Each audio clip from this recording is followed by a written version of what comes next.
너무 더딘 것 같아도 또 패배감과 무력감에 다 끝난 것처럼 보여도 역사는 반드시 전진합니다.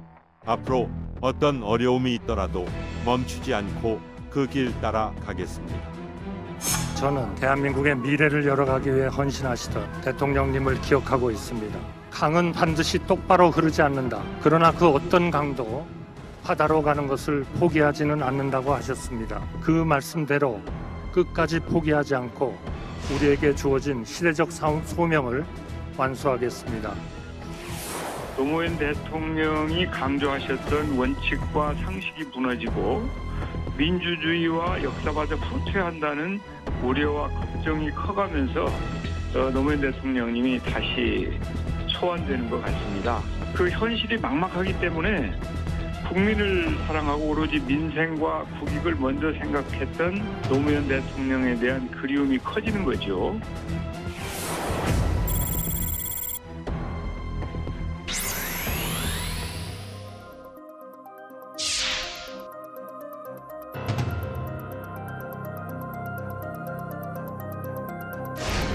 그 과정에서 쓰이는 각종 기기나 이런 부분들의 재원이나 사양은 무엇인지 저희들이 이제 체크하고 확인을 해서 성능을 제대로 발휘할 수 있는지 이 부분을 이제 저희가 보려고 하고.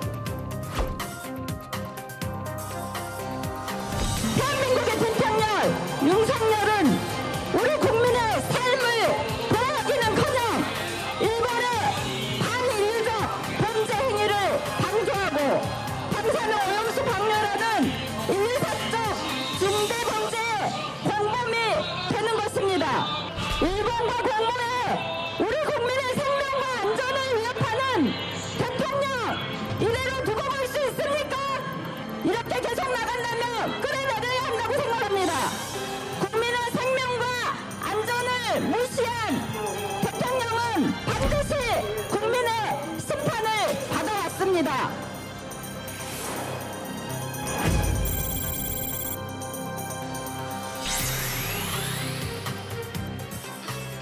국가대표 정치뉴스쇼 5시 정치부에 시작하겠습니다. 백반장, 오늘도 반갑습니다. 반갑습니다. 네, 왜 웃어요? 헤어스타일이 좀 달라져서? 네. 네, 웃겨요? 아니요, 멋있습니다. 네, 좋아요. 자, 노무현 전 대통령 선거 14주기를 맞아서 조금 전에 그 추도식이 열렸잖아요. 네. 아까 잠깐 영상으로 봤습니다만 여야 정치권이 거의 봉화에 집결하다시피 했네요. 그렇습니다. 오후 2시에 역사는 더디다. 그러나 진보한다는 주제로 추도식이 거행됐습니다. 문재인 전 대통령과 김진표 국회의장, 한덕수 총리 등이 참석했는데요. 김기현, 이재명, 이정미 대표 등 여야 지도부도 모두 자리에 함께했습니다.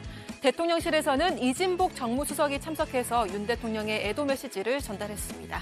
네, 5.18 광주민주화운동 기념식에 이어서 닷새 만에 이제 여야가 다시 이제 한 자리에 모이는 그런 상황이 됐는데 여야가 일제히 추도식에 집결한 이유, 정치적인 해석도 있죠. 네, 맞습니다. 오늘 민주당에서는 이재명 대표와 현역 의원 60여 명이 참석했는데요. 노무현 정신을 통해 당내 각종 악재를 돌파하겠다는 의지가 엿보입니다. 또 국민의힘 지도부는 추도식 참석에 앞서서 김영삼 전 대통령 생가를 방문하기도 했는데요. 김기현 대표가 내세우고 있는 통합행보 차원으로 해석되고 있습니다. 네, 잠시 후에 뉴스픽에서 저희가 얘기해 보도록 하고요. 아까 영상에서 잠깐 저희가 확인했습니다만 우리 시찰단이 오늘 후쿠시마 원전을 방문을 했고 본격적인 시찰 활동에 들어간 거죠. 네, 맞습니다. 시찰단은 오늘 오전부터 후쿠시마 제1원전 현장 시찰에 착수했습니다. 오염수에서 방사성 물질을 제거하는 다액종 제거 설비 알프스와 함께 방류 전 오염수를 저장하고 행종을 측정하는 K4 탱크를 중점적으로 점검할 걸로 알려졌습니다. 시찰단은 오늘 저녁 7시쯤 첫날 시찰 결과를 언론에 브리핑할 예정입니다. 네. 시찰단 명단이 여전히 비공개, 또 활동도 사실 좀 알려져 있지 않잖아요. 아마 그래서인지는 몰라도 정치권의 공방은 갈수록 뜨거워지고 있네요. 네, 그렇습니다. 어제 이재명 대표가 사료 채취도 시찰단 명단도 언론 검증도 없는 산무 시찰이라고 비판했죠. 강선우 민주당 대변인은 오늘 논평을 통해 숨바꼭질놀이 하러 갔냐면서 지적하기도 했는데요. 국민의힘은 민주당이 도덕성 위기를 덮기 위해서 오염수 공포를 유포하고 있다고 반박했습니다. 좋습니다. 정치권 얘기 짧게 짚고 가면요. 당원권 정지 1년 징계를 받았고 사실상 총선 출마가 어려워졌다는 평가를 받고 있는 김재원 전 국민의힘 최고위원이 오랜만에 입을 열었네요. 네, 김재원 전 최고위원은 윤리위는 정무적인 판단을 하는 기관이 아니라면서 징계 수위에 대한 불만을 에둘러서 표현했습니다. 다만 법적 대응은 하지 않겠다고 했는데요. 그러면서도 총선 승리를 위한 역할을 충실히 하겠다며 최고위원직 사퇴에 선을 그었습니다. 또 최근 나오는 무소속 출마설에 대해선 실없는 소리라고 했지만 앞으로의 일을 어떻게 알겠냐면서 좀 여지를 남기는 발언도 하기도 했습니다. 네, 관련된 얘기는 이따가 백반장이 다룰 거죠? 네, 제가 전해드리겠습니다. 좋습니다. 이따가 정치 인사이드에 대해서 네. 저희가 짚어보는 걸로 하고요. 들어갈 거죠? 네. 갑시다.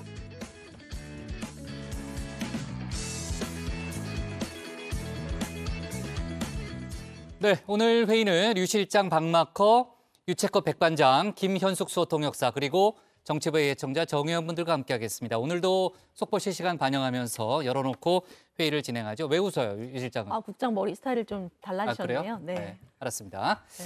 그래서 웃은 거 맞죠? 네, 아까 네. 백반장이 이제 좀 아니 뭐 계속 옆에서 웃고 있길래 멋지다고 하던데 또 어, 백반장이 소신 그래요? 발언을 좀 잘 못한 것 같습니다. 해봐요, 그럼 소신 발언. 조금 댓글 보고 말씀드릴게요. 알았어요. 네. 네. 자, 유채커는 이제 발제 준비하면 되고요. 류 실장, 그 소신 발언의 류 실장, 미국에 체류 중인 이낙연 전 민주당 대표가 국내 정치 문제에 대해서 오랜만에 언급을 했네요. 그렇습니다. 이낙연 전 대표가 이 출판 기념회를 미국에서 열었습니다. 윤석열 정부의 외교 정책을 비판하면서 국내 정치 상황도 언급을 했는데요. 이 전 대표는 기존 주요 정당들이 과감한 혁신을 못한다면 외부 충격이 생길지 모른다면서 이 정치가 길을 잃고 국민은 마음둘 곳을 잃었다고 했습니다. 민주당의 경우에는 돈 봉투 의혹과 김남국 의원 코인 문제 등 악재가 겹친 상황을 가리킨 걸로 보입니다. 네. 이낙연 전 대표가 책을 냈던데 외교안보에 대해서 아마 균형 외교와 관련된 그런 내용으로 보입니다. 제가 한번 나중에 읽어보고 다시 좀 얘기를 할게요.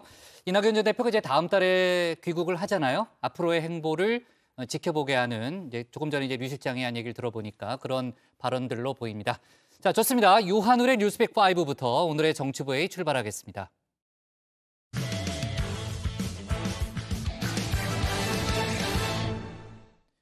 여야 정치권이 지난주 광주에 이어서 오늘은 경남 김해 봉하마을에 모였습니다. 고 노무현 전 대통령 서거 14주기 추도식에 참석한 거죠. 그러면서 노무현 정신, 노무현의 유산을 계승해야 한다는 목소리도 내고 있는데요. 하지만 각각의 셈법은 다르다는 분석도 정치권에서 나오고 있습니다. 관련 내용을 유한울 체크가 정리했습니다. 5시 하면 다정해 정의원들의 뉴스 큐레이터 울체커입니다. 화요일의 뉴스픽 5 바로 들어갑니다. 오늘 준비한 소식은요.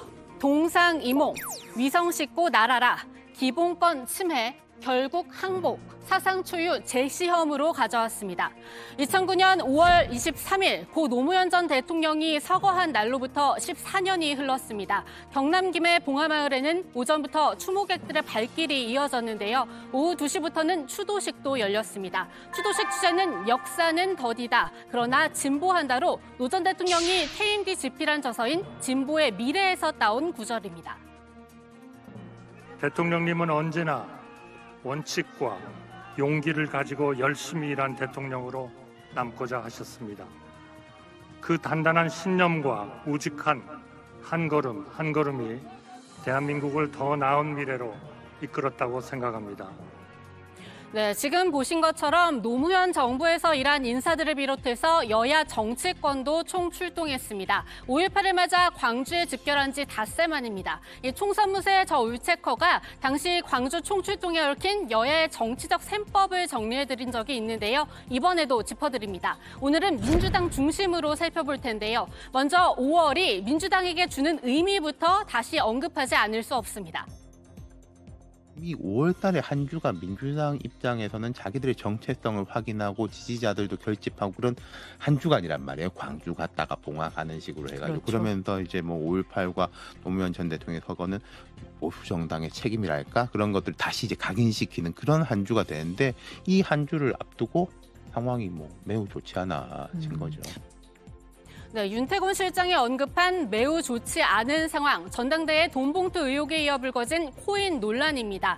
민주당은 이 위기를 타파하기 위해서 이번에는 5월의 의미, 특히 노무현 정신을 10분 활용하는 전공법을 택한 것 같은데요. 다만 친명계와 비명계의 생각은 다릅니다. 먼저 이재명 대표, 봉하마을로 떠나기 전 다음 같은 추도사를 본인의 SNS 계정에 올렸습니다. 흔들리고 지치더라도 용기를 잃지 맙시다. 그럴 때마다 척박한 땅에 변화의 씨앗을 심었던 대통령님의 정신을 떠올립시다. 기득권에 맞아온 몸이 상처투성이가 되면서도 당당히 앞으로 나아갔던 그 결기를 기억합시다. 네, 기득권에 맞아 온몸이 상처투성이가 되면서도 이 부분에서 비주류 정치인을 자처하면서 노 전 대통령과의 공통점을 부각시키던 이재명 대표의 모습이 떠오르는데요. 우리 사랑하는 노무현 전 대통령을 기억하시는 국민 여러분, 다시 봉화에 왔습니다. 이것을 보면 언제나 그 참혹했던 순간을 잊어버리기가 어렵습니다. 그렇다면 이 대표의 지금 발언처럼 검찰 수사를 받다가 비극적으로 생을 마감했던 노 전 대통령의 모습도 떠올릴 수밖에 없습니다. 이 대표 입장에서 생각해보면 당당히 앞으로 나아갔던 노 전 대통령의 결기처럼 본인이 처한 사법 리스크도 헤쳐나가겠다는 뜻으로도 읽히는데요. 최근에는 돈봉투와 코인 국면으로 이재명의 리더십이 흔들리고 있다는 평가를 받고 있죠. 이를 타파하는데도 노무현 정신이 등장합니다. 노무현 대통령의 공천혁명도 기득권의 반발에 부딪혀야 했습니다. 개혁에는 항상 반항과 반발이 뒤따릅니다. 민주당의 대의원제 폐지도 그러할 것입니다. 그러나 대의원제 폐지, 개혁의 길로 가야 합니다. 정당 민주화의 핵심이기 때문에 그러합니다. 네, 바로 대의원제 폐지입니다. 처음에는 전당대회 돈봉투의 온상이기 때문에 이 대의원제를 폐지해야 한다는 주장으로 시작됐습니다. 그 대신 당내 경선을 이 당원 중심으로 치르자는 목소리까지 이어졌는데요. 그러면 이 대표를 적극 지지하는 강성 당원들의 입김이 너무 커질 수 있다는 우려가 비명계를 중심으로 나오고 있죠. 이 대표, 그렇지 않아도 어제 원외 지역위원장들을 만나서 정당 내 민주주의를 강조했고 이 위원장들은 대의원제 폐지를 지도부에 요구했는데요. 이런 흐름 속에 노무현 정신까지 언급된 겁니다. 이 성 밖에 있을 때는 성벽이 낮기를 바라고 일단 성벽을 넘은 다음에는 성벽이 더 높아지기를 기대하는 뭐 그게 또 어쩌면 인지상정이기도 하지만 사실 그렇게 하면 안 되는 거죠. 쉽지 않은 일이지만 우리가 꼭 해결해야 될 과제이기도 합니다. 또 정당 내의 민주주의를 확보하는 일, 이것도 매우 중요한 과제라고 생각이 됩니다. 하지만 비명계가 생각하는 노무현 정신은 결이 좀 다른 듯합니다. 박강원 원내대표도 오늘 추도사를 냈는데요. 여기에는 민주당은 노무현의 유산을 잃어가고 있다는 자성의 목소리가 담겼습니다. 큰 책임을 부여받은 의석수를 국민 앞에 겸손하게 사용했는지 저부터 깊이 반성하고 성찰한다는 내용입니다. 어제 고민정 최고위원 역시 당의 반성을 언급했습니다. 반성 없는 윤석열 대통령을 보며 국민들은 독선이라 말합니다. 윤심 줄 세우기를 위해 친윤을 감싸고 비윤을 잘라내는 대통령을 보며 리더의 자격이 없다고 말합니다. 윤석열 대통령처럼 하지 않으면 됩니다. 노무현 대통령처럼 하면 됩니다. 노무현 대통령 14주기 서거일을 앞두고 늦었다고 생각하지 말고 다시금 우리 스스로를 정직하게 돌아봐야 할 것입니다. 네, 자기 자신을 돌이켜보는 건 언제나 필요한 일입니다. 하지만 지금 이 시점에서 민주당의 반성, 이 비명계의 반성은 역시나 총선을 앞둔 민주당의 위기감이 드러나는 대목이기도 한데요. 이 틈을 타 반사이익을 얻고 있는 국민의힘은 외연 확장에 집중하는 모습입니다. 김기현 대표, 오늘 거제에 있는 김영삼 전 대통령의 생가에 들렀다가 노 전 대통령 추도식에도 참석했습니다. 대한민국 정치 선진화를 위해서는 더 이상 전직 대통령에 대한 흑역사가 반복돼서는 안 된다는 확신을 가지고 있고요. 그런 면에서 노무현 전 대통령에 대해서 생각과 철학을 달리한다 하더라도 대한민국의 전직 대통령으로서 예우하고 그에 대한 존중의 뜻을 표하는 것이 마땅하다고 생각합니다. 네, 이렇게 지금까지 여당과 야당, 특히 민주당에선 친명계와 비명계를 나눠서 이 노무현 전 대통령 서거 추도식을 활용하는 방법을 살펴봤는데요. 한마디로 동상이몽으로 정리가 가능합니다. 여기에 일침을 가하는 정세균 노무현 재단 이사장의 말로 첫 번째 픽 마무리하겠습니다. 노무현 대통령 서거 14주기를 맞아서 많은 분들이 오실 텐데 여야 정치인들이 자신의 권한과 책임을 좀 돌아보았으면 좋겠고요. 그 노무현 정치를 기억하면서 국민을 위한 정치가 진정 무엇인지 좀 꼭 생각해 보았으면 좋겠습니다. 예. 정말 말로는 당리당략이 아니고 국민과 국가를 위한다라고 말씀들을 하면서 실제로는 개인을 생각하거나 당략에 머무르는 경우가 굉장히 많은 것 같아요. 네, 두 번째 픽은 위성 싣고 날아라입니다. 정확히 지난해 6월 21일이었습니다. 한국형 발사체 누리호가 두 번의 도전 끝에 발사에 성공하면서 우리 손으로 우주로 가는 길을 열었던 날입니다. 5, 4, 3, 2, 엔진 점화, 26. 누리호가 발사되었습니다. 누리호는 목표 궤도에 투입되어 성공적으로 분리하고 궤도에 안착시켰습니다. 한국형 발사체 누리호의 성공을 발표합니다. 그리고 1년도 채 지나지 않은 내일은 누리호가 또 다른 도전에 나섭니다. 실제 운용되는 위성 8대를 싣고 올라야 하는 겁니다. 따라서 발사 시간도 1, 2차 때 4시보다 2시간 넘게 뒤로 밀린 오후 6시 24분으로 잡혀 있습니다. 이 위성들도 충전이 필요하기 때문인데요. 충전은 태양 전지판으로 하게 됩니다. 그러려면 위성을 한쪽 면이 항상 태양을 바라보는 궤도인 여명 황혼 궤도에 올려놓는 게 중요한데요. 따라서 이 시간을 택한 겁니다. 이렇게 우주로 날아간 위성들은 지구와 우주 날씨 관측 등 다양한 임무를 수행할 예정입니다. 핵심은 180kg짜리 차세대 소형 위성입니다. 영상 레이더로 지구를 관측해서 이상기후 등을 감지합니다. 신호 처리를 통해 영상으로 복원함으로써 지형지물을 획득하게 됩니다. 구름이 끼어있는 상태에서도 지상에 대한 관측이 가능하다는 장점을 가지고 있습니다. 네, 이제 딱 하루 남은 발사를 앞두고 누리호는 만반의 준비를 하고 있습니다. 오늘 아침 7시 20분 종합조립동을 출발해서 1.8km 떨어진 발사대에 도착했고요. 이 발사대 기립 및 고정 작업도 완료돼서 하늘을 향해 우뚝 서는 데도 성공했습니다. 이제 과기정통부는 오늘 오후 8시 이 누리호 발사관리위원회를 열어서 작업은 제대로 됐는지 내일 기상 상황은 어떤지를 확인한 뒤 발사 여부를 결정할 예정인데요. 지금까지 모든 준비는 순조롭게 진행되고 있다고 합니다. 사실상 첫 실전 발사인 내일 3차 발사, 부디 전 국민이 기뻐할 소식이 들려왔으면 좋겠습니다. 1차 발사 당시 저 울체커가 직접 만났던 우리나라 1호 우주인 후보 고산 씨의 말도 함께 전해드립니다. 우주라고 하면은 뭐 미국 사람이나 러시아 사람이나 중국 사람들이 개척해야 되는 거 아니야? 라고 생각할 수 있지만 꼭 그렇지는 않은 것 같다. 소형 위성, 중형 위성을 만들어 수출하고 있는 그런 회사들이 이미 존재합니다.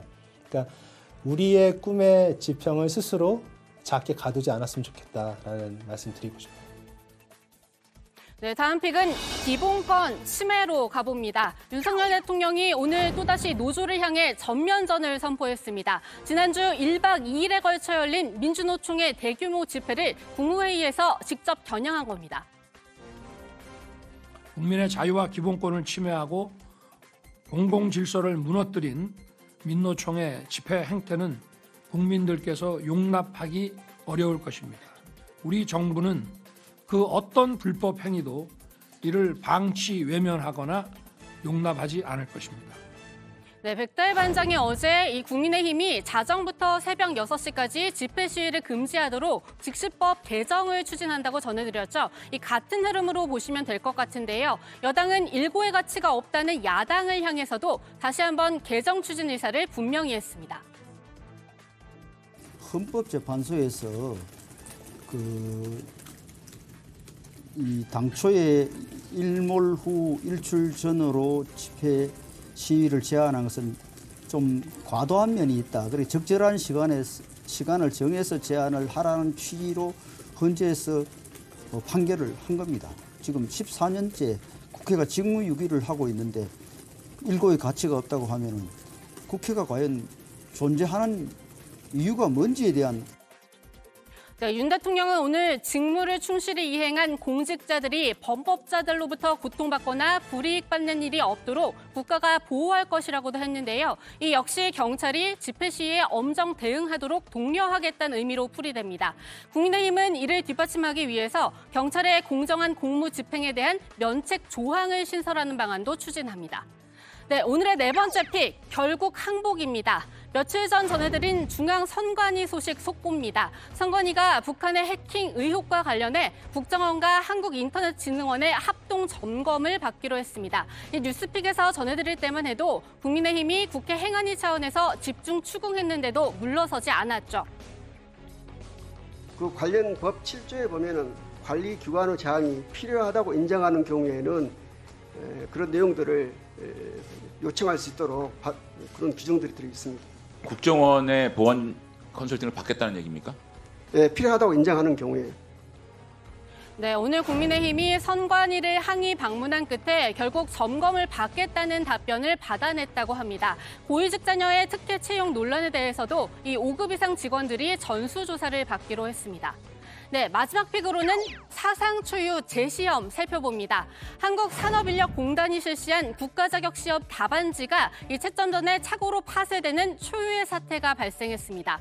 공단 측은 사고 발생 한 달여 만에 이 사실을 공개하면서 응시자 609명에게 재시험 기회를 제공하겠다고 했는데요. 어수봉 이사장은 이번 사태에 대해 직접 사과하고 철저한 조사로 잘못된 부분을 확인하고 상응한 책임을 지도록 하겠다고 했습니다. 네, 오늘의 뉴스픽은 여기까지입니다. 들어가서 원픽 뽑겠습니다. 뉴스픽 5였습니다. 네, 고 노무현 전 대통령 추도식에 정치권이 집결을 했죠. 특히 이제 민주당 쪽에서는 정말로 많은 정치인들이 오늘 봉하마을을 찾았는데 지난해 퇴임하고 난 뒤 추도식에 5년 만에 참석했던 문재인 전 대통령도 2년 연속 봉하마을을 찾은 거죠. 네, 문재인 전 대통령은 김정숙 여사와 함께 경남 김해 봉하마을을 찾았습니다. 추도식에 앞서서 권양숙 여사와 오찬을 함께하기도 했는데요. 이 자리에는 문 전 대통령 부부 외에도 이재명 대표, 이해찬, 정세균, 한명숙 전 총리 그리고 김진표 국회의장도 참석했습니다. 네, 권양숙 여사는 이 자리에서 이재명 대표에게 책을 선물했다고 하는데요. 일본 군부의 독도 침탈사 그리고 진보의 미래 이렇게 두 권입니다. 일본 군부의 독도 침탈사 같은 경우에는요. 노 전 대통령이 2006년에 독도 문제에 대한 대국민 특별 담화 내용을 구상하면서 참고했던 책이라고 하는데요. 권 여사는 이와 함께 이 무궁화의 한반도 지도와 독도를 표현해 놓은 도자기 접시도 선물을 했습니다. 민주당 한민수 대변인에 따르면 이 대표는 이 선물을 받고 그 의미를 잘 새기겠다고 답했다고 합니다. 네, 아까 이제 추도식 장면을 보니까요. 오늘 한덕수 총리가 추도사를 했잖아요. 한덕수 총리가 단상에 나가니까 또 일부 참석자들이 좀 욕설과 야유를 하는 또 그런 장면도 볼 수 있었는데 한덕수 총리가 그 노무현 정부 마지막 총리를 지냈잖아요. 아마 뭐 그런 여러 가지 좀 점들을 고려해서 일부 좀 야유가 나온 걸로 일단 추정이 됩니다. 자, 오늘 추도식에는 김경수 전 지사도 참석을 했고요. 지난해 12월 특별 사면으로 석방된 뒤 처음으로 SNS에 글도 올렸다는 거죠. 네, 그렇습니다. 이 노무현의 마지막 비서관이라고 불리기도 하죠. 김경수 전 지사가 오늘 추도식에서 눈물을 훔치는 모습이 포착되기도 했는데요. 노 전 대통령 서거 14주기를 맞아서 본인의 SNS 계정에 추모의 글을 올렸습니다. 김 전 지사는 우리 정치는 늘 대립과 갈등의 한복판에 서 있다면서 대통령님께서 평생 바쳐 이루고 싶어 했던 국민 통합의 길을 다시 한번 떠올린다고 남겼는데요. 정권이 바뀌면 국가의 장기 의제들이 손바닥 뒤집듯 엎어져 버린다. 이래서야 국민들이 어떻게 정부를 믿고 미래의 계획을 세울 수가 있겠나 이렇게 꼬집기도 했습니다. 네, 자 돈봉투 의혹과 관련해서 이르면 오늘 구속영장이 청구될 수 있다는 그런 전망이 나오고 있는데 아직까지는 이제 속보가 나오고 있지는 않습니다. 저희가 반영하는 걸로 하고요.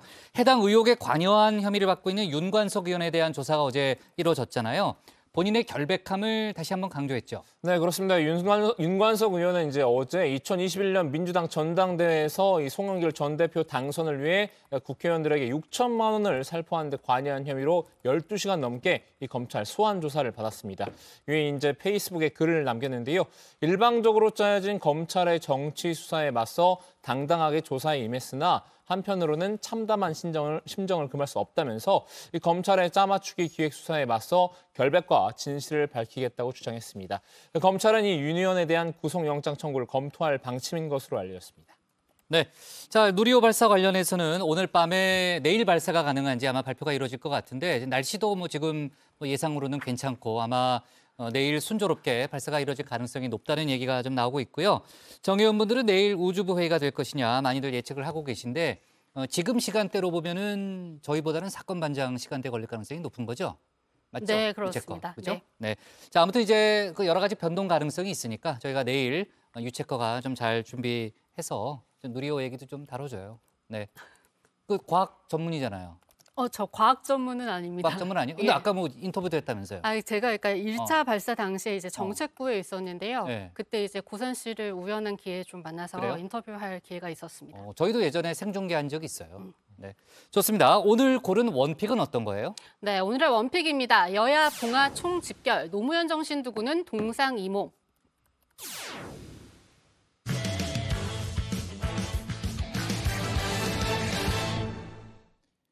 일본을 방문 중인 후쿠시마 원전 시찰단, 오늘부터 이틀간 원전을 직접 둘러보죠. 시찰단 명단이 비공개인 데다가 구체적으로 어디를 어떻게 둘러보는지는 시찰이 진행 중인 지금도 자세히 알려지지 않고 있는데요. 민주당은 후쿠시마 시찰단이 아니고 장비 전시회 관람이라고 공세를 펴고 있습니다. 관련 내용을 국회 상황실에서 짚어보겠습니다. 방류 전에 측정도 하고 저장도 하는 탱크군이 있어요. 그게 이제 K4 탱크군인데 그 부분 저희가 가서 여러 가지 사항들 직접 눈으로 보고 확인도 하고 또 필요한 자료도 요청을 좀 할 겁니다. 두 번째는 이제 알프스죠. 어떤 과정을 거쳐서 제거를 하게 되는 건지, 성능을 제대로 발휘할 수 있는지. 네, 후쿠시마 원전 시찰단 원전에 직접 가서 보는 오늘과 내일이 이 5박 6일 일정 중에 핵심입니다. 들으신 것처럼 알프스라고 불리는 다핵종 제거 설비 그리고 이 설비로 거른 오염수를 보관하는 K4 탱크를 이제 살펴볼 건데요. 해수로 희석되기 전에 이 과정을 점검하는 겁니다. 그런데 점검도 하기 전에 실효성에는 물음표가 붙은 상황입니다. 알프스의 경우 방사능 피폭 우려 때문에 직접 들어가진 못하고 처리 시설에 있는 안을 비추고 있는 카메라 영상으로 확인을 하기로 했습니다. 우리가 집중적으로 보겠다고 한 K4 탱크는 일본이 지난 2년 동안 알프스로 정화를 거듭해서 겨우 법적 기준을 맞춰놓은 30기 중 일부입니다. 네, 이번에 시찰단은 시료, 즉 오염수를 따로 채취하지는 않는다고 하죠. 대신에 화학 분석동에서 정화하는 과정의 데이터를 살펴본다고 합니다. 시찰을 주도하는 원자력안전위원회는 이 시료는 국제원자력기구 IAEA가 채취해서 원안이 산하의 원자력안전기술원과 함께 이미 분석 중이라고 했습니다. IAEA가 이미 오염수 시료를 3차례, 또 해양환경 시료를 1차례 채취해서 저희 킨스에서도 분석 중에 있습니다. 오염수 처리 전후 농도 등의 로 데이터도 요구할 계획이고요. 이를 통해서 이제 일본 데이터의 신뢰성 여부와 알프스 성능 여부 등을 확인할 수 있을 것으로. 네, 그런데 이 채취해온 오염수, 이 물 1년 이상 전에 떠온 것 아니냐? 일본 측에서 떠온 물 아니냐 이런 지적이 나왔는데요. 한마디로 이걸로 검증이 되겠냐라는 건데 야권에서는 시찰단이 아니라 장비 관람하러 가는 거라고 폄하했습니다. 시간차도 있는 데다가 또 한 가지는 우리가 직접 시료를 채취해야 돼요. 그러니까 도쿄전력이나 하청업자가 갖다 준 물 말고 우리가 직접 들어가서 예를 들어 녹수로 있는 10년 전에 그걸 찾아 들어가야 되거든요. 이 물이 과연 어떤 물일까요? 아마 깨끗한 물일까요? 후쿠시마 시찰단이라고 이름 붙인 것부터 잘못됐고요. 후쿠시마 장비 전시회 관람 이렇게 얘기해야 됩니다. 아니 건너에는 물이 중요한 거지 물을 담는 물통 보러 가는 거예요. 장비 전시회 관람이죠. 네, 이번 시찰단 단장을 맡은 유구키 원자력안전위원장만 언론에 공개가 됐죠. 시찰단이 총 21명인데 원자력안전기술원 소속 19명, 해양과학기술원 소속 1명으로 구성이 되어 있다고 합니다. 구체적인 명단은 공개가 되지 않았는데요. 시료 채취도 없고 시찰단 명단도 시찰 현장도 공개가 되지 않으면서 민주당은 이거 산무시찰이다 명명을 했습니다. 좀 더 객관적인 검증을 위해서 민간 전문가를 포함해야 한다 이런 목소리도 많았는데요. 시찰 기간이 짧은 만큼 그동안 연구를 해왔던 정부 관계자들로 구성을 했다는 게 원안위의 설명입니다. 그간의 이제 검토를 진행해 오는 과정에서 현장 확인 필요성이 도출된 사안을 직접 확인하실 수 있기 때문에 오히려 종합적으로 안전성 확인 결과를 도출하는 데는 더 바람직한 구성이 아닐까. 네, 그렇다고 하더라도요. 이 시찰단에 대한 언론 접근을 이렇게까지 막았어야 했나 싶은 생각이 좀 드는데요. 시찰 단장과 단원들이 비행기를 따로 타고 가서 이 도쿄 공항으로 갔죠. 시찰단이 시찰에 집중할 수 있도록 하기 위해서 공개를 하지 않는다는 게 유 단장의 설명입니다. 언론은 시찰단이 어떻게 검증하는지를 검증하는 게 의무이자 역할인데 현장에서는 이 기자단이 시찰단 자체를 마치 탐정처럼 쫓아다녀야 했습니다. 저 버스 맞추려고. 오케이. 맞는 것 같아. 네, 맞아요. 내가 봤어요. 남이가 중요해. 내리라고 했어요? 네. 한국에서 오는 탈선이 나셨어요. 네, 시찰 말 그대로 둘러본다는 뜻인데요. 핵심은 시찰 결과 문제가 있다면 오염수 방류에 대해서 NO를 할 수 있느냐 없느냐겠죠. 문제 제기를 할 수 있다는 게 원안위의 입장입니다. 아예 검증 결과와 별개로 저희가 진행 중인 이제 과학기술적 검토 과정에서 미흡한 점이 확인되면 당연히 문제 제기를 할 생각으로 있습니다. 네, 오염수 방류가 만약에 안 된다면 탱크에 영구 보관을 하거나 시멘트나 모래를 섞어서 고체로 보관하는 방법도 있다고 하는데요. 방사성 물질의 반감기가 지날 때까지만이라도 좀 기다릴 수 있다는 겁니다. 일단 바다에 방류가 되면 어떤 결과를 낳을지 정확한 예측이 어려운 만큼 대안을 제시할 수 있어야 할 듯합니다. 골고루 희석되는 게 아니고요. 뭉치는 데가 있다고요. 세슘, 스트론튬 이런 것들은 무겁거든요. 무거워요. 그럼 가다가 가라앉게. 그러면 거기에 배류, 또 해조류, 또 갑각류, 그리고 광어, 우럭처럼 거기 바닥에 있는 수산물 거기에 둘러쓰는 거죠.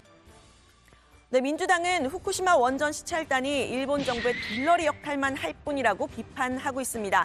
답정 오염수 방류, 즉 오염수 방류를 정해놓은 것 같은 이런 상황에서 스텔스 시찰, 도망자 시찰로 시찰단이 오히려 일본 정부에 면죄부를 주고 있다는 겁니다. 확실한 것은 일본 정부 스스로 쓸모가 없고 위험한 물질이라 바다에 가져다 버리는 것 아닙니까, 여러분? 대한민국 대통령이 대한민국 정부가 거기에 동조할 이유는 없지 않습니까, 여러분? 네, 국민의힘은 이 오염수 방류 IAEA 기준에 따른다는 거는 이 문재인 정부 때 방침인데 정권이 바뀌니까 민주당이 반일 감정에 편승하고 있다고 비판했습니다. 광우병, 천안함, 사드 전자파에 이은 무책임한 괴담 선동이다 이렇게도 비판을 했는데요. 오늘은 북한의 핵 폐기물은 왜 한 번도 문제 제기하지 않느냐고 따졌습니다. 북한의 핵쓰레기와 채굴 폐수에 대해서는 왜 어떤 이의도 제기하지 않습니까? 광산에서 나오는 폐기물은 후쿠시마 원전수보다 훨씬 더 위험합니다. 화학물질을 부어 우라늄을 분리한 후 폐수를 예성강을 통해 서해로 방출하고 있습니다. 북한엔 알프스 같은 기기조차 없습니다. 이 후쿠시마 시찰단 얘기 들어가서 좀 더 해보고요. 이번에는 윤석열 대통령의 G7 외교 좀 짚어보겠습니다. 윤 대통령은 오늘 국무회의에서 G7의 성과를 강조했는데요. G7의 기간과 그 전후에 11개국 정상과 양자회담을 가졌다면서 외교 슈퍼위크라고 할 만큼 빡빡한 일정이었지만 보람도 아주 컸다고 소회를 밝혔습니다. 저는 이번 히로시마 G7 회의를 통해서 대한민국을 바라보는 국제사회의 시각이 사뭇 달라졌음을 실감했습니다. 대한민국의 정의롭고 책임있는 리더십은 국제사회에서 존중받고 있습니다. 네, 이번 G7에서는 한국, 미국, 일본의 정상이 함께 만났죠. 한미일 3국 간 이 북핵과 미사일에 대한 안보 공조 체계가 한 단계 업그레이드 될 것이라는 게 윤 대통령의 설명입니다. 이번 G7 회의를 계기로 바이든 대통령, 기시다 총리와 한미일 안보 협력의 강화에 대해서 그 필요성을 재확인하고 다시 지속적인 논의를 해나가기로 했습니다. 네, 그런데 이 3자 회담의 시간이 좀 짧았죠. 5분 혹은 2분이었다는 건데 미국 바이든 대통령은 그래서일까요? 한일 정상 다시 워싱턴으로 초청하겠다고 했습니다. 민주당은 대통령실이 외교 성과를 뻥튀기 한다고 주장했습니다. 한미일 정상회담을 했다고 주장을 하잖아요. 스탠딩 환담이에요. 네. 2분간. 근데 2분간 얼마나 많은 업적을 남기셨냐면 삼국 간 동조를 새로운 수준으로 발전시켜 나가고자 의견 모았고 대북 억지력 강화를 위해 지난해 11월 3일 삼국이 합의한 미사일 정보 실시간 공유 등 3자 안보 협력을 더 구체화하게 됐고 법치에 기반한 자유롭고 개방적인 국제 질서를 위해서도 협력하자고 합의했대요. 2분간 서서 각자 나라 말로 얘기하는데 이게 가능한 겁니까? 그래서 제가 뻥튀기 외교라고 하는 거예요. 네, 반면에 국민의힘은 이제 우리는 심리적 G8이 됐다 이렇게 외교 성과를 추켜 세웠는데요. 대한민국의 국제적 위상이 좀 달라졌다라는 건 국민들도 많이 느꼈을 듯합니다. 다만 굳이 이 심리적 G8이라고 표현을 할 필요가 있었을까 싶기는 한데요. 대한민국은 심리적 G8 국가 반열에 올랐습니다. 대한민국이 글로벌 룰 메이커, 글로벌 중추국가로 우뚝 섬으로써 심리적 G8 상태면 실제로는 못 들어갔다는 얘기고 정신승리하는 거죠. 과거사 문제, 위안부 문제, 강제 동원 문제, 역사 교과서 문제, 독도 문제, 후쿠시마 오염수 문제 뭐 어느 것 하나 얻고 들어온 게 없잖아요. 개선 장군이 아니고 패장 아닙니까?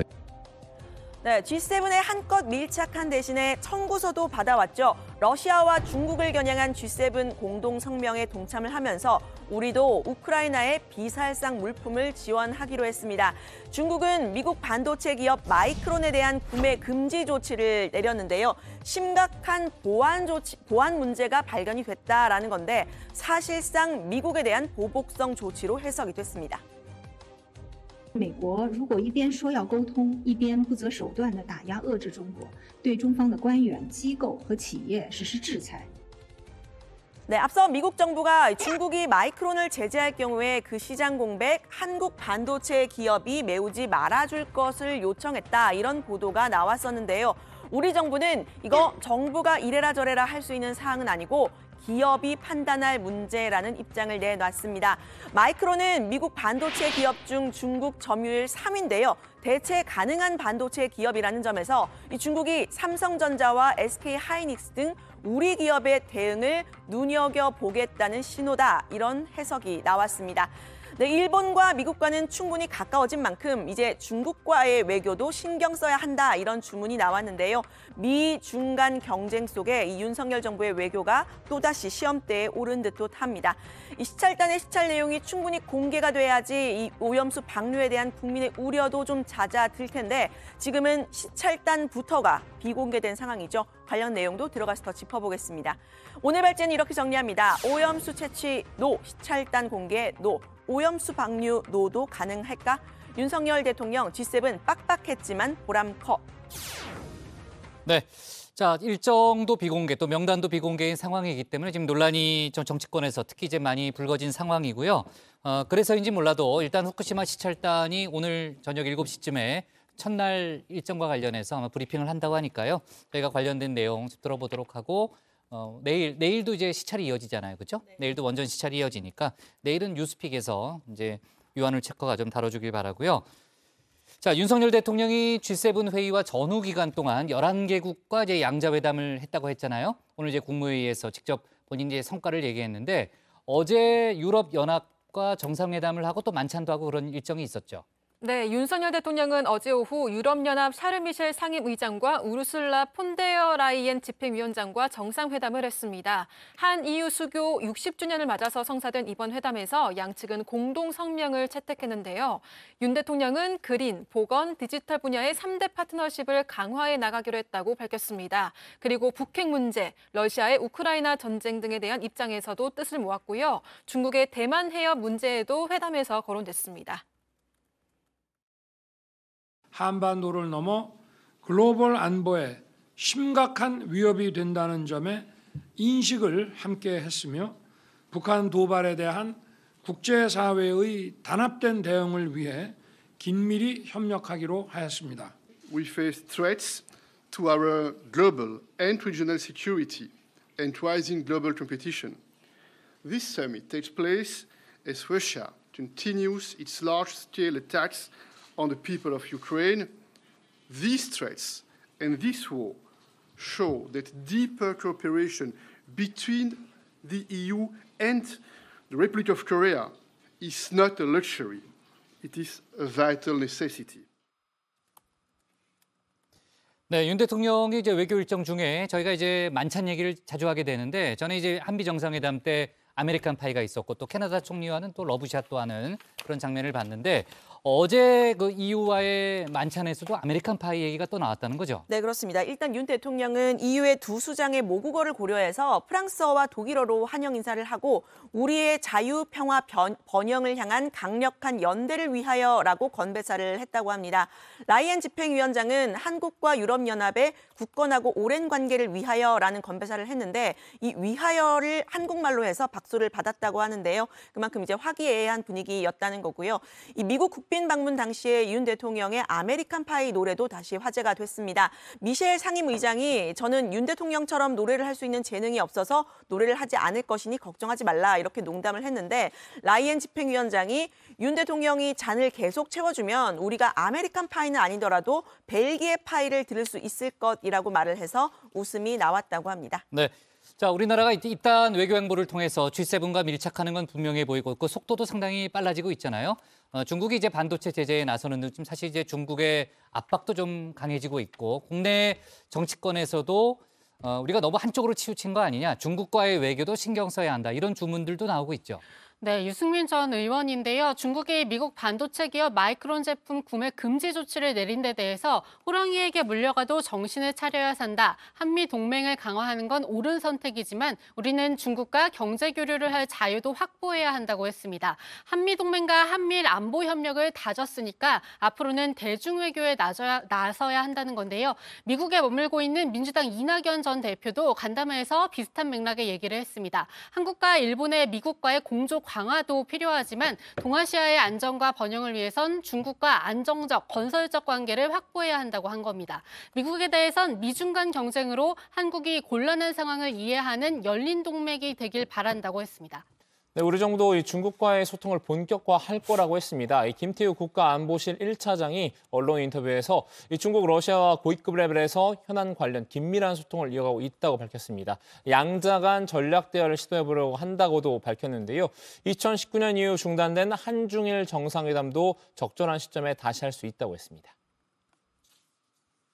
중국도 현안 문제에 대해서 일본, 한국과 대화가 필요하다는 것은 인정을 하고 있고요. 그래서 우선 중국, 일본 그리고 중국, 한국 간의 양자 간의 전략 대화를 시작을 해보려고 그러고요. 계획이 또 오고 가고 있습니다. 그렇게 해서 조금 양자 간의 현안들이 조금 적극적으로 논의가 되면 적절한 시점에 한중일 정상회담도 얘기할 수 있는 분위기가 오지 않겠는가. 후쿠시마 시찰단 얘기 좀 해볼게요. 이제 이재명 대표는 산무 시찰이다 이런 표현을 쓰기도 했고 지금 이제 시찰단 명단을 비공개한 상태잖아요. 그래서 이제 정치권의 논란이 더 거센 그런 상황인데 정부는 계속해서 객관성을 강조하고 있는 상황이죠. 네, 오늘 대통령실의 조태용 국가안보실장이 인터뷰를 했습니다. 시찰단 21명의 단장이 지난 정부에서 임명한 사람이라고 한 건데요. 다른 단원들의 명단은 좀 공개를 하지 않았지만 유국희 원안위원장, 문재인 정부 때인 2021년 12월부터 직을 맡고 있다는 겁니다. 전 정부 인사가 시찰을 주도하고 있기 때문에 객관적이다 이런 취지로 말을 했습니다.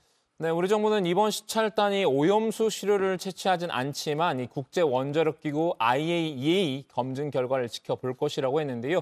정부 여당은 IAEA 검증 결과를 지켜보자는 것 역시 문재인 정부 때부터 유지해온 입장이라고 강조를 하고 있죠.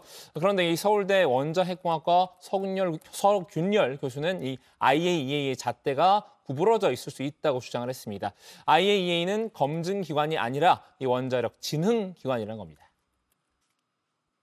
왜냐하면 이게 검증기관이 아니란 말이죠. 이건 진흥기관이에요. 그렇기 때문에 그리고 또 한 가지는 처음부터 2015년부터 이거는 태평양 방류를 목표로 여태까지 쭉 왔던 겁니다. 그 차원에서 일종의 신용만 하는 것이죠. 그렇기 때문에 오죽하면은 그 태평양 제국 그 포럼들 있지 않습니까? 제도 포럼들 그 5 과학자가 한 것처럼 그 사람들보다 못한 검증을 하고 있는 거예요.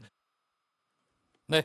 후쿠시마 오염수 시찰과 관련해서 저희가 내일도 추가로 다뤄보도록 하고요. 오늘 발제는 이렇게 정리하도록 하겠습니다. 오염수 채취 노, 시찰단 공개 노, 오염수 방류 노 가능할까로 제목을 잡겠습니다. 다음은 박준호 마커의 주민입니다.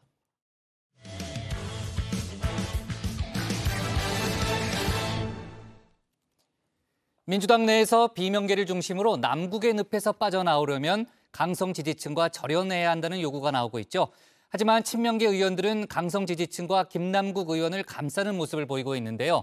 이런 가운데 국민의힘은 김남국 사태를 이재명 대표의 대선 자금과 결부시키고 있습니다. 박준호 마커가 주민에서 관련 공방을 정리했습니다.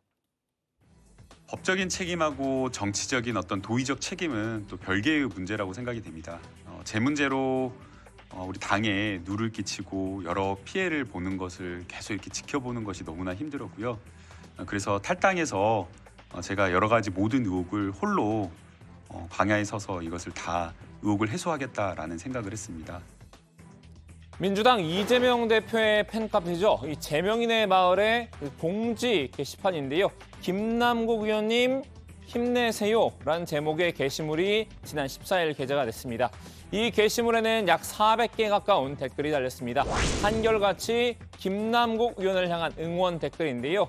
예, 꾸기현님 힘내세요. 네, 중꺾막 김남국, 크게 될 정치인의 실현이라 생각하고 당원들만 믿고 정진하시길 등의 내용입니다. 이 대표의 강성 지지층인 개딸들이 이번 김 의원의 코인 사태를 바라본 시선이 어떤지 알 수 있는 대목인데요. 첫째, 문제를 지적하는 이들을 원색적으로 비난하며 윽박질렀습니다. 둘째, 코인 투자가 불법이 아닌데 뭐가 문제냐고 말합니다. 셋째, 검찰의 야비한 표적 수사의 결과물이라고 말합니다. 부정하지 않습니다. 다만 그 판단은 우리가 아닌 국민들에게 맡겨야 했습니다. 일부 개딸들은 이 김남국 의원을 비판하는 자당 의원들을 수박이라고 낙인 찍고 있죠. 주로 이 비명계 의원들이 대상인데요. 이들에게 전화를 걸어 욕설을 퍼붓거나 협박도 서슴지 않는다고 합니다. 생각이 다르다는 이유 하나 때문인데요. 민주당에 대해서 좀 소신 있는 목소리를 내는 의원들에 대해서 그런 강성 팬들이 굉장히 공격이 심하거든요. 네. 실제로 당해보지 않은 사람은 그 공격의 수위가 어느 정도인지에 대해서 알 수가 없습니다. 당내에서는 개딸들의 행태를 우려하는 목소리도 작지 않습니다. 이 대표가 개딸들과 확실히 절연하는 게 민주당이 살 길이라는 주장인데요. 소위 개딸 현상, 양아들 현상에 대해서 여러 가지 의견이 있긴 한데 저는 이게 세계사적인 의미가 있는 새로운 정치 행태라고 생각해요.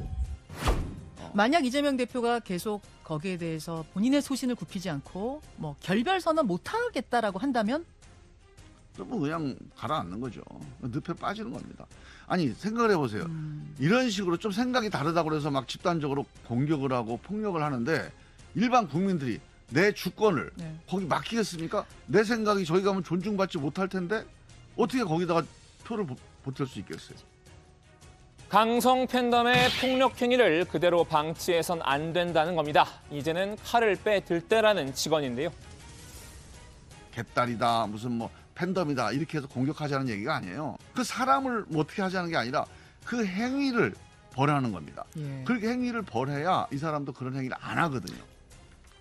이 대표가 이 말을 어느 정도 귀담아 들은 걸까요? 최근 민주당 경북도당 소속 강성당원 1명을 제명하기로 결정했는데요.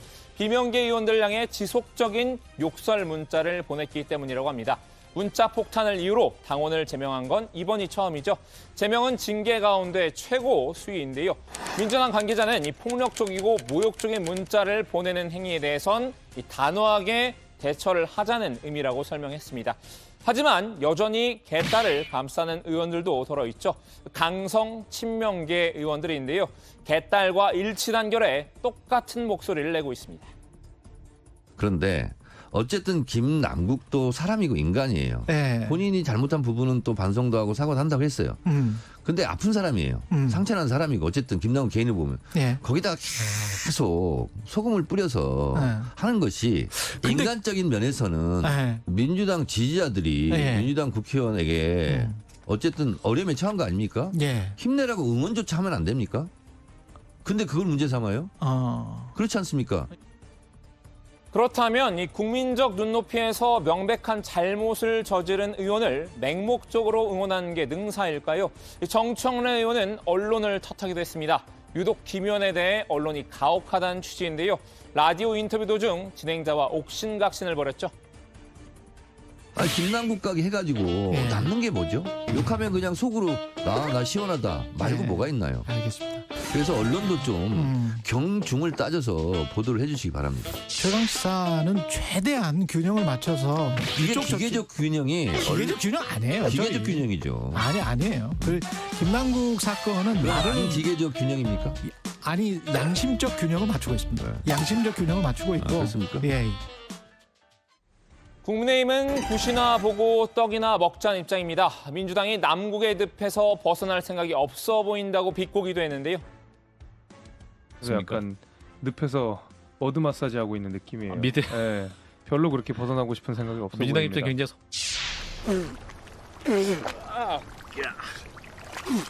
This stuff just stinks. 그 전에 당 지도부나 당 소위 말하는 친명계 인사들에 대해서 비판적인 입장을 가졌던 분들이 대개는 김남국 의원도 같이 비판을 하는 상황이고 마찬가지로 이재명 대표를 결사옹위했던 분들이 김남국 의원도 비슷하게 결사옹위 하시는 것 같아요. 그런 의미에서 이른바 지금 당내 주류 분들은 이 남국의 늪을 벗어날 생각은 없어 보이고 사실 여당으로선 민주당이 남국의 늪에 오래 빠져 있으면 있을수록 땡큐겠죠. 이 개딸과 친명계 의원들의 남국 수호가 그저 감사할 따름인데요.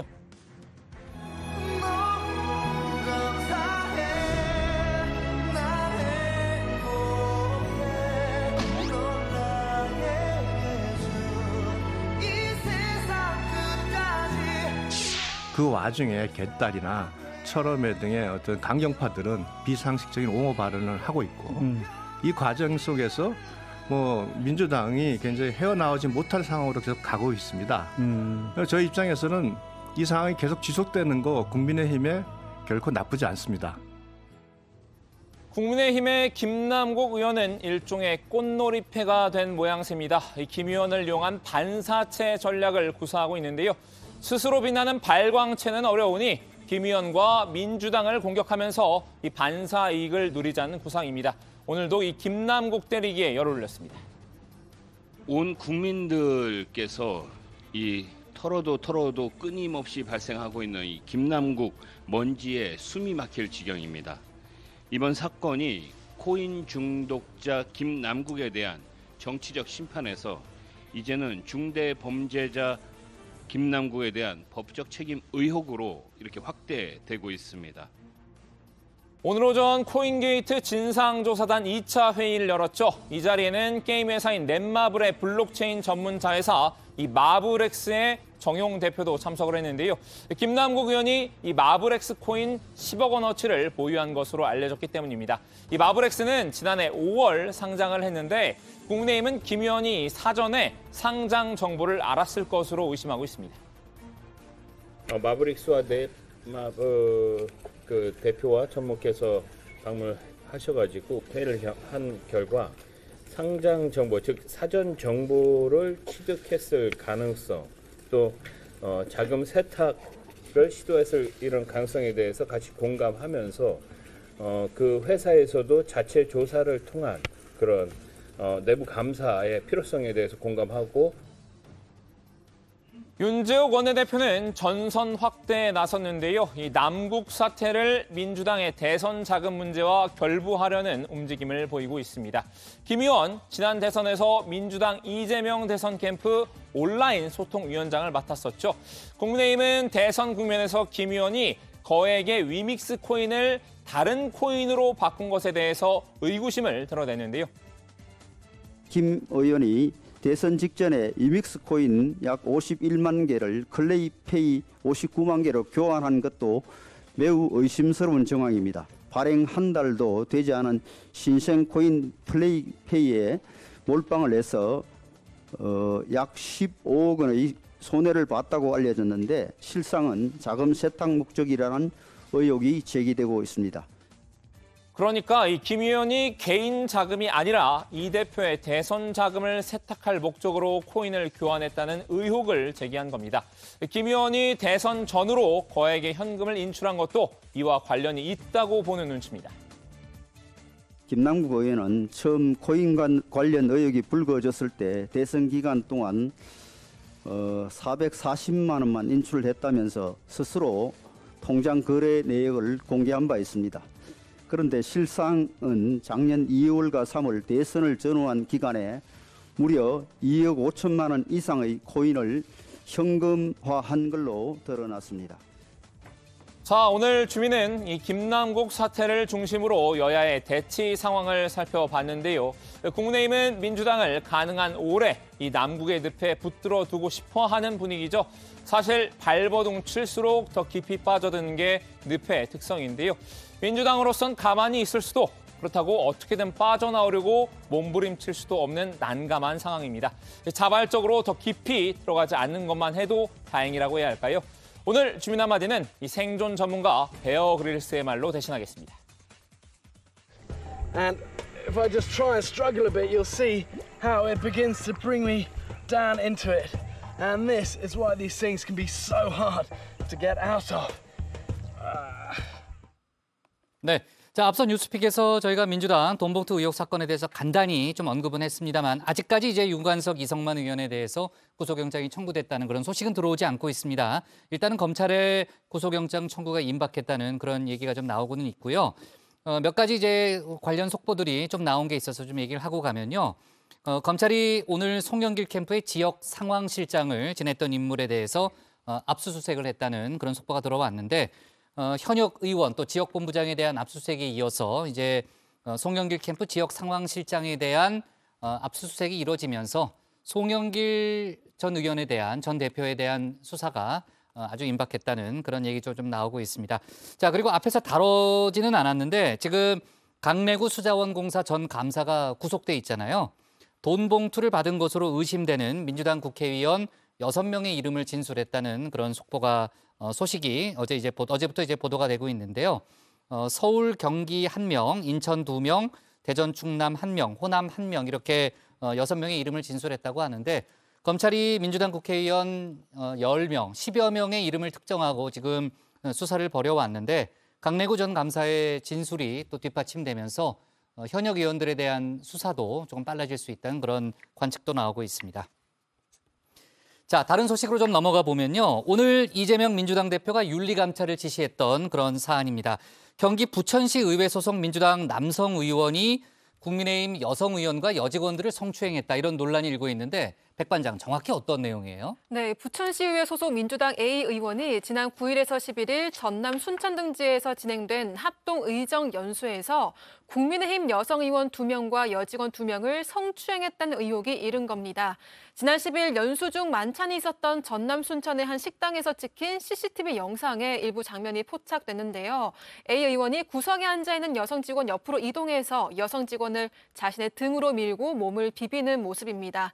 A 의원이 이후 다른 테이블에 있던 국민의힘 소속 여성 의원 B 의원과 그 옆에 앉아있던 여직원 뒤로 이동한 후에 두 여성의 목을 팔로 감싸는 장면도 있습니다.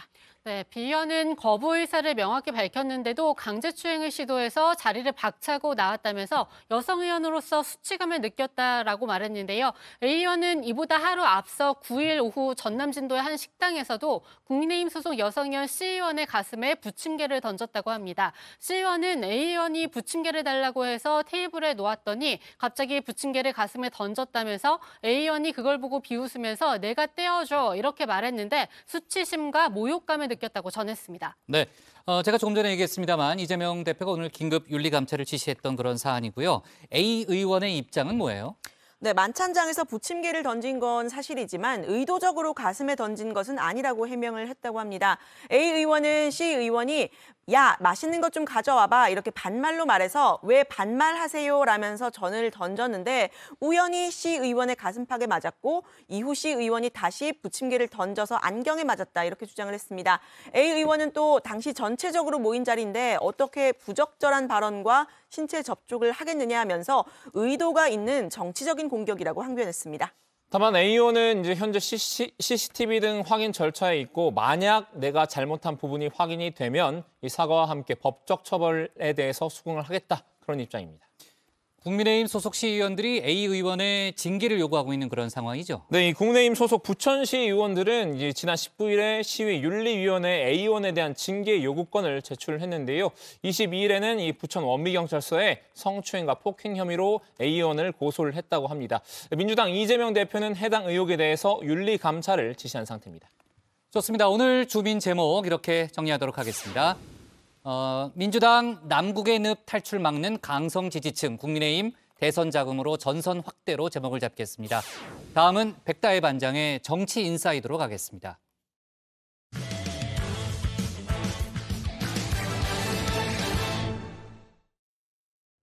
당원권 정지 1년의 징계를 받은 국민의힘 김재원 전 최고위원이 오랜만에 침묵을 깨고 언론에 나섰습니다. 자신에 대한 무소속 출마설, 또 사랑제일교회 목사 전광훈 씨와의 신당 설 등에 대해서는 차례로 부인했습니다. 자신의 징계에 대해서는 당 윤리위의 정무적 판단이었다며 우회적으로 비판했죠. 이런 가운데 윤 대통령 부인 김건희 여사의 광폭 행보 역시 눈길을 끌고 있는데요. 관련 소식들을 백다혜 반장이 정리했습니다. 네, 안녕하세요. 소통반장 백다혜입니다. 정치인 해시태그로 정치권에서 화제가 되고 있는 소식들 전해드리겠습니다. 오늘 준비한 소식은 2개입니다. 자맹 깬 김재원, 그리고 영부인 외교. 첫 번째 소식의 해시태그는 자맹 깬 김재원입니다. 어제 버티는 김재원이라는 해시태그로 김재원 최고위원의 소식 전해드렸었죠. 이딴 설화로 당원권 정지 1년의 중징계를 받은 김 전 최고위원. 우리공화당 조원진 대표의 최고위원직 사퇴하라는 조언의 침묵을 깬 걸까요? 셀프 자숙 이후 대외 활동을 자제해왔던 김 전 최고위원이 자맹을 깨고 돌아왔습니다. 안녕하세요. 반갑습니다. 끝. 잘 계셨어요? 네, 그동안 책도 보고 생각도 하고 사람들도 만나고 지냈다는 김 최고위원. 자신에 대한 무소속 총선 출마설에 대해서는 실없는 소리라면서 일축했는데요. 김재원 최고 총선 공천의 길은 막혔으니 무소속으로 총선 출마하시지 않겠느냐 이런 얘기를 뭐 조원진 전 의원 같은 분은 막 하시던데요. 공개적으로도. 뭐 그분도 저하고 연락한 지 하도 오래되기 때문에 모르는 분들이 뭐 실없는 소리를 많이 하시니까 뭐 그거 가지고 일일이 답할 필요는 없고 그분은 뭐 그렇게 살았는지 몰라도 제가 우리 당에서 20년 동안 정치하면서 사실은 공천 5번 떨어졌거든요. 근데 제가 무소속 출마한 적은 없어요. 네, 그러면서 다시 한번 최고위원직 사퇴는 없다고 못 박았습니다. 하지만 당내에서 사퇴 권유가 전혀 없었던 건 아닌 걸로 보입니다.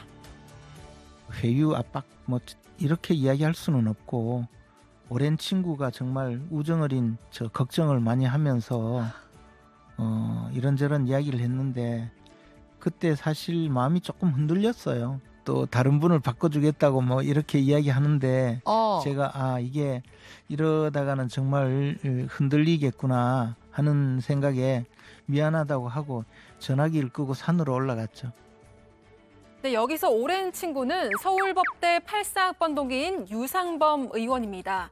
유 의원이 바꿔주겠다고 말한 또 다른 분이 누군지는 밝히지 않았는데요. 이후 자신의 결심이 흔들릴까 싶어서 윤리위가 열릴 때까진 전화기를 꺼뒀다고 합니다.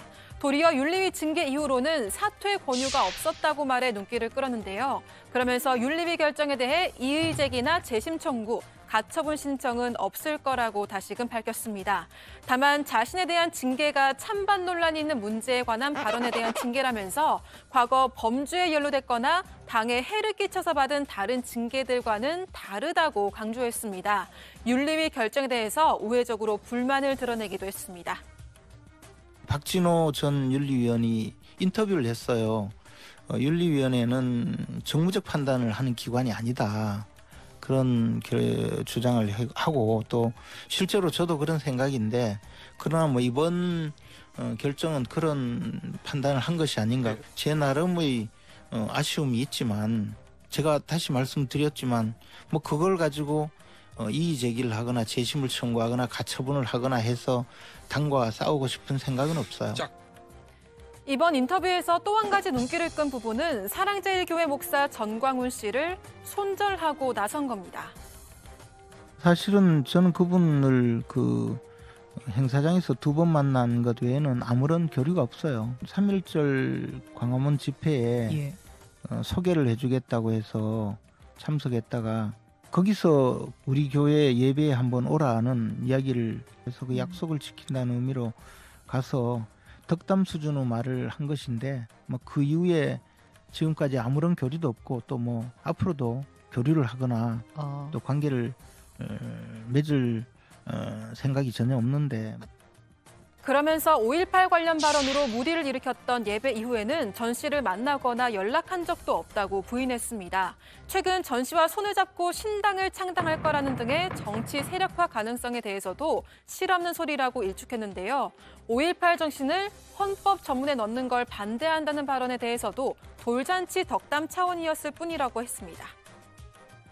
제가 이제 5.18 정신을 헌법 전문에 올리는 것을 그 김기현 대표가 그 주장했다라고 하면서 예.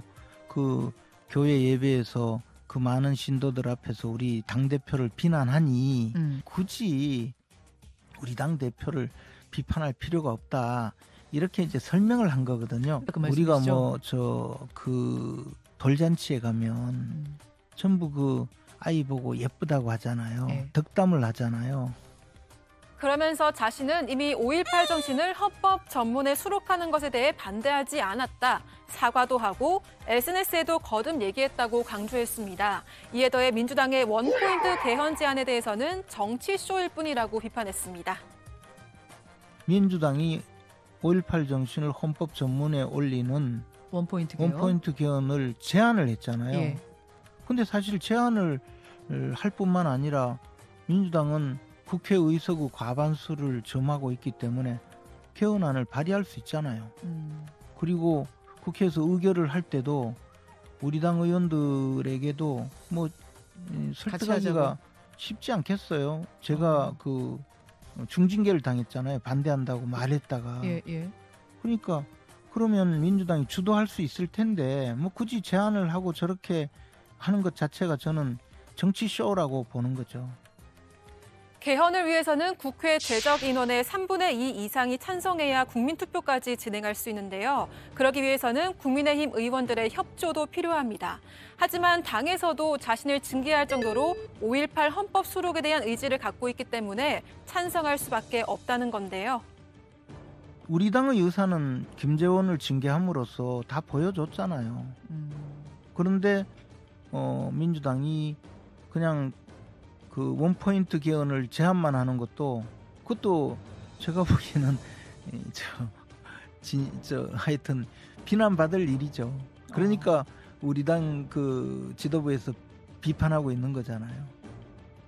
최고위원직을 유지하면서 총선 승리를 위한 역할에 충실하겠다는 게 야당 때리기에 앞장서겠다는 의미였을까요? 전광훈 목사가 우파를 천하통일했다는 취지의 발언에 대해서 해명하면서도 전임 정부의 알박기 인사를 비판했습니다. 윤석열 정부가 출범을 하고도 이렇게 어려움에 빠져 있는 것이 제가 진단하기에는 이게 사회각계의 진치전이 벌어지고 있다. 그리고 문재인 정부에서 임명된 많은 분들이 아직도 기관장을 차지하고 있는 이유가 이런 진치전을 성공적으로 수행하는 것이다. 뭐 예컨대 방송통신위원회부터 시작해서 여러 예를 들면서 광화문 세력에서 민주노총과 싸우고 있는 우파 세력을 설명하는 과정에서 나온 이야기거든요. 해당 발언, 최근 대통령실에서 전화를 받았다던 누군가의 주장을 떠올리게 하는 건 안 비밀입니다. 셀프 자숙 이후 자맹을 깨고 돌아온 김 최고위원, 당대표의 자숙하라는 지시로 반론을 하거나 반박을 할 기회가 없었다고 하는데요. 앞으로 언론을 통해서 여러 이야기를 전할 걸로 보입니다. 당의 상황에 따라서 어떤 징계가 경감이 된다든지 이런 징계의 변화라는 변수도 있을 수 있습니까? 그것은 잘 모르겠어요. 제가 그런 것을 바라보고 그 지금 어떤 움직일 수는 없죠. 그리고 또 그런 말이 있잖아요. 그 yesterday is history, present is present. 응? 예. 투모로우 이즈 미스테리. 예, 내일의 일을 어떻게 몰라요. 알겠어요? 다음 소식의 시태그는 영부인 외교입니다. 윤석열 대통령의 부인 김건희 여사가 한국 방문에 명예위원장직을 맡았습니다. K관광협력단 출범식에 참석해서 모습을 드러냈는데요. 위원장인 이부진 호텔신라 사장, 홍보대사 차은우 씨와 나란히 앉았습니다. 이부진 위원장은 김 여사에게 해외 순방 때마다 한국의 문화를 알리기 위해 노력을 기울이는 모습에 큰 감명을 받았다고 밝히기도 했는데요.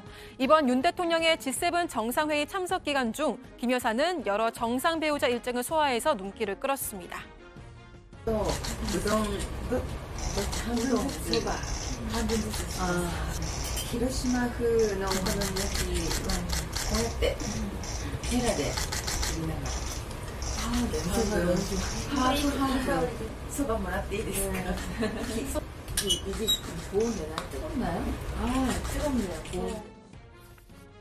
일본 기시다 유코 여사와는 기시다 총리 방한 당시 진관사와 미술관을 함께 방문했는데요. 16일에는 올레나 젤렌스카 우크라이나 대통령 부인과 간담회도 진행했습니다. G7 정상회의에선 참가 국가의 배우자들과 함께 각종 체험을, 21일 저녁에는 한국을 찾은 독일 총리의 배우자와 한담도 진행했습니다. 최근 5월 한 달간 윤 대통령과 동행한 김 여사의 일정까지 더한다면 공식 일정만 해도 10개가 넘는데요. 하지만 김 여사의 대외 활동이 넓어질수록 대통령실의 고민도 깊어질 걸로 보입니다. 김 여사는 지난 2021년 12월 당시 대선 후보였던 윤 대통령의 부인으로 자신의 허위 이력 논란에 대해 사과하면서 조용한 내조를 약속한 바 있죠. 그리고 남편이 대통령이 되는 경우라도 아내의 역할에는 충실하겠습니다. 윤 대통령의 취임 이후에도 영부인 호칭을 사용하지 않고 대통령의 배우자를 보좌하던 제2부속실 또한 폐지했는데요. 이렇다 보니 김 여사의 행보가 겉으로 드러날수록 여러 논란이 일기도 했습니다. 이번에도 여지없이 또 외교 참사가 발생했습니다. 김건희 여사의 빈곤 포르노 화제 화보 촬영이 논란이 되고 있습니다. 김 여사에 대한 각종 의혹이 해소되지 않은 상황에서 김 여사의 행보 하나하나가 야권의 공격 대상이 되고 있는 건데요. 최근 민주당은 김 여사를 도이치모터스 주가 조작 의혹과 관련해 자본시장법 위반 혐의로 경찰에 고발했습니다. 이어 윤 대통령의 처가가 운영하는 가족회사의 양평 공흥지구 특혜 의혹에 대한 경찰 수사 결과를 두고도 비판을 계속해서 이어가고 있습니다. 모든 아내와 모든 장모는 법 앞에 평등하거늘 내 아내와 내 장모는 법 앞에서 예외인가라고 묻지 않을 수 없습니다. 양평 공흥지구가 양평 장모지구라서 손을 댈 수 없는 것입니까? 경찰의 윤 대통령의 장모와 김 여사에 대한 무혐의 처분을 두고 한 시민단체는 공수처의 사건을 재고발하는 방안을 검토할 거라고 밝히기도 했습니다. 이렇다 보니 김 여사가 행보를 늘려갈수록 가십의 대상에 될 수밖에 없다는 지적도 나오고 있는데요. 최근 워싱턴 포스트도 김 여사를 향해 패션에 신경을 많이 쓰는 사람, 빨래 건조대라고 표현해서 논란이 일기도 했습니다. 한편 최근 윤석열 대통령의 국정수행 지지율은 연속 상승하면서 40%에 근접한 39%로 집계됐죠. 외교안보 이슈가 긍정적으로 평가됐을 거라는 평가와 함께 김 여사가 지지율 상승의 숨은 공식이라는 의견도 나왔습니다. 공식적인 석상에서 나오는 모습을 제외하고는 김건희 여사에 대한 행보를 보지 못했어요. 그러니까 김건희 여사 같은 경우에는 관심도가 높잖아요. 근데 그것이 좀 부정적인 관심도가 높거든요. 그런데 김건희 여사가 최근 3주 동안 좀 모습을 보이지 않은 것도 좀 하나의 요인이 아닐까라는 생각이 듭니다. 이미 대선 후보 시절 약속했던 조용한 내조는 불가능해 보이는데요. 대통령실이 김 여사를 공적 시스템 안에서 관리하는 방안도 이제는 고려돼야 한다는 지적이 나오고 있습니다. 지금까지 정치인 해시태그였습니다. 네, 김재원 전 최고위원이 언론 인터뷰를 통해서 본격적인 활동을 시작했네요. 국민의힘 쪽에서는 김남국 의원에게 공세를 집중할 때인데 김재원 전 최고위원의 등장으로 뭔가 좀 분산될 수 있다. 약간 좀 떨떠름한 그런 반응이라는 얘기도 좀 들리고 있습니다. 자, 관련된 얘기는 저희가 추가로 알아보도록 하고요. 오늘 정치부에는 여기까지 하겠습니다. 저희는 내일도 오후 5시 정각에 다시 찾아뵙겠습니다. 왜 웃어요?